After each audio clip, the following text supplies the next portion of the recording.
Hello students, नमस्कार सभी को। तो आज हम करने वाले हैं एक्सरसाइज 3.2 का क्वेश्चन नंबर 3। तो क्या कहता है क्वेश्चन, चलिए देखते हैं। On comparing the ratios a1 upon a2, b1 upon b2 and c1 upon c2। तो a1, a2, b1, b2 and c1, c2 को कंपेयर करके हमें फाइंड करना है, find out the whether following pairs of linear equations are consistent और inconsistent. कि ये जो इक्वेशंस के पेयर दिए हुए हैं ये कंसिस्टेंट है या इनकंसिस्टेंट है। देखिए कंसिस्टेंट कब होता है, जब आपका सॉल्यूशन हो तो कंसिस्टेंट होता है, चाहे वो एक सॉल्यूशन हो या मैनी सॉल्यूशन हो, तो कंसिस्टेंट होता है। और इनकंसिस्टेंट कब होता है, जब आपका नो सॉल्यूशन होता है, जहां यानी कि जब आपका कोई भी सॉल्यूशन नहीं होता। तो कंसिस्टेंट की सिचुएशन में यानी कब आ गया, जब आपकी लाइन इंटरसेक्टिंग हो एंड कोइंसिडेंट हो, तब होगा। और इनकंसिस्टेंट कब होगा, जब आपकी सिचुएशन कैसी है, पैरेलल हो। तो यहां देखिए इंटरसेक्टिंग कब होता है, जब आपका a1 अपॉन a2 इक्वल होता है b1 अपॉन b2 के, सॉरी नॉट इक्वल होता है b1 अपॉन b2 के, तब आपका इंटरसेक्टिंग सिचुएशन आती है। इंटरसेक्टिंग सिचुएशन आएगी तो यानी कि वो कंसिस्टेंट होगा। और फिर a1 अपॉन a2 इक्वल होता है b1 अपॉन b2 के,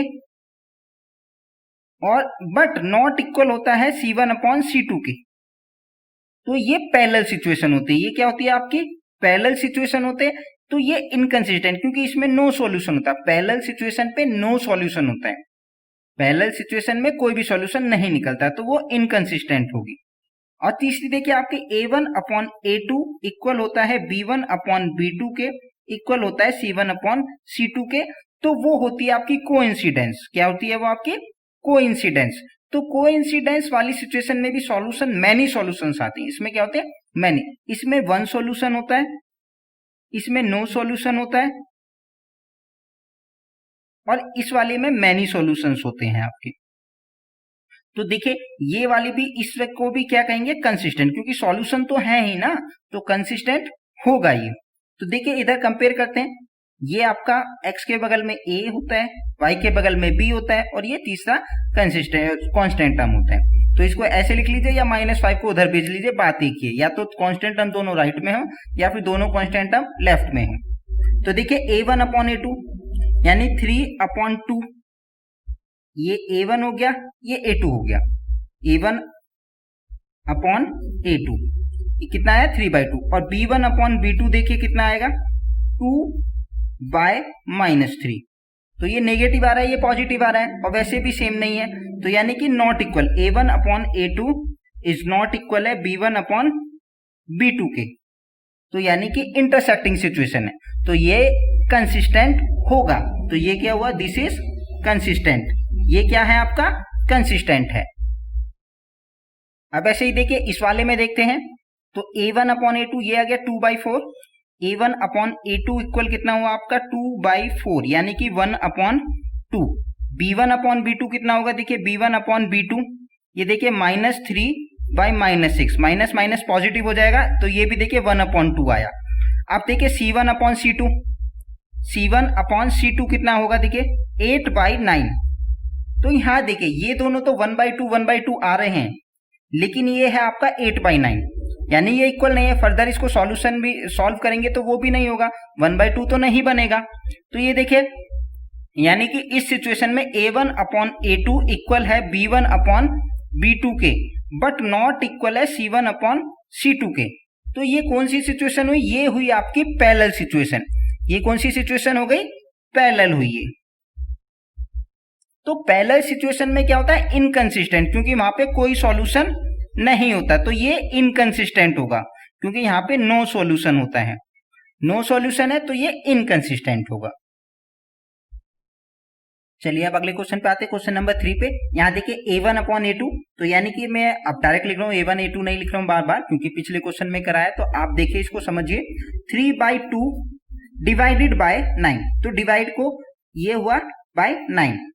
अब इसको देखिए ऐसे लिख सकते हैं, या फिर देखिए इसको 3/2 को आप ऐसे लिख सकते हैं, 3/2 डिवाइडेड बाय 9। तो डिवाइड के साइन को सॉल्व करने के लिए मल्टीप्लाई में कन्वर्ट करा जाता है, यानी कि 3/2 इंटू, और ये रेसिप्रोकल हो जाता है। डिवाइजर का रेसिप्रोकल, ये हो गया इस तरीके से। देखिए 1/9, तो ये कितना है 1 से 3 से 1 टाइम, 3 से 3 टाइम, 1 इंटू 1 1/6, तो कितना आया 1/6। अब इधर देखिए इसको, अब 5 इसको भी देखिए ऐसे लिख दे सकते हैं 5/3 डिवाइडेड बाय -10। तो आप इसको करेंगे 5/3 मल्टीप्लाई होगा और ये उल्टा हो जाएगा, -1/10 हो गया। ये देखिए 2 टाइम्स आ गया, तो ये आया, यहाँ देखिए पॉजिटिव इंटू नेगेटिव है, तो नेगेटिव में आएगा -1 और नीचे आया 6। तो ये देखिए ये था आपका A1/A2 और ये था B1/B2। तो यहाँ ये इक्वल आए नहीं, एक पॉजिटिव है एक नेगेटिव है, तो यानी सिचुएशन आई आपकी A1/A2 is not equal to B1/B2।